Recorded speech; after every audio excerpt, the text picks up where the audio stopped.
لسه فاكر ان نجاح اعلانك معتمد على الانترستد والاهتمامات اللي انت بتختارهم في المنصات. فاحب اقولك ان الاستهداف ده مات.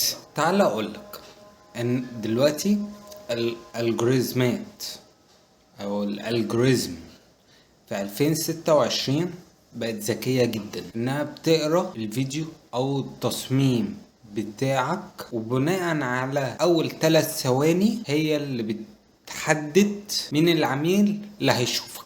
يعني لو الكرياتيف بتاعك معمول بسيكولوجية صح هيجذب العميل والحملة هتنجح، حتى لو مش عامل استهداف خالص نهائي. اللعبة كلها بقت لعبة المحتوى والتصميم البيعي. انا بدمج سيكولوجية التصميم مع الميديا باير عشان نطلع اعلان ناجح، وكمان الخوارزميات تنشطه وتحبه والعميل يشتري منك. سيب لي كومنت دلوقتي بكلمة نمو وهقولك ازاي نبدأ.